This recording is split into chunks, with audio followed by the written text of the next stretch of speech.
আজি আপোনালোকলৈ মই নতুন ৰেচিপি এটা আনিছোঁ। মেৰি বিস্কুটেৰে কেনেকৈ পেৰা বনাই খাব পাৰি তাকে দেখোন। এয়া দেখিছে মই দুটা মেৰি বিস্কুট লৈছোঁ, আৰু এয়া দেখিছে মই গাখীৰ দুটা লৈছোঁ এভৰিডে। এয়া দেখিছে মই আমুল তাজা এটা লৈছোঁ। এয়া মই ঘি লৈছোঁ আৰু দি দিব লগত আপোনাৰ চেনি। মই এতিয়া আপোনালোকক মেৰি বিস্কুটৰ পেৰা কেনেকৈ বনাই খায় মই দেখুৱাম। বিস্কুটখিনি মিক্সাৰত মাৰি গুড়ি কৰি লৈছোঁ, আৰু আপোনাৰ এয়া গাখীৰ মই আপোনাৰ পাউডাৰখিনি উলিয়াই লৈছোঁ। এয়া মই চেনিখিনি মিক্সাৰত মাৰি গুড়ি কৰি লৈছোঁ। এয়া বাচনত এয়া বিস্কুটৰ গুড়াখিনি ঢালি দিছোঁ। ইয়াত মই চেনি পিচিছিলোঁ, সেইকাৰণে আপোনাৰ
এয়া মই ভালকৈ মিক্স কৰি ল'লোঁ।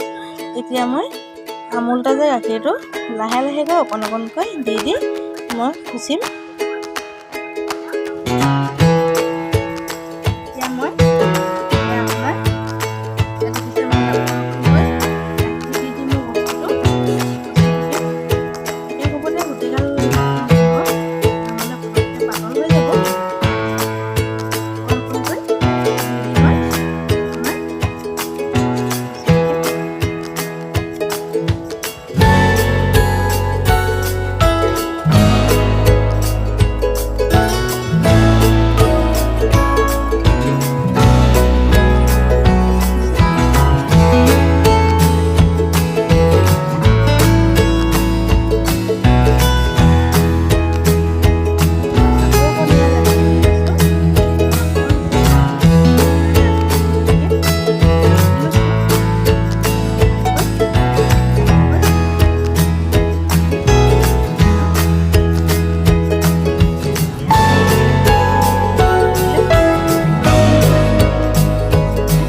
এতিয়া মই সৰু সৰুকৈ বনাই ল'লোঁ আৰু মই বনাই আছোঁ এয়া পিছে সৰু সৰু কৰি ল'ব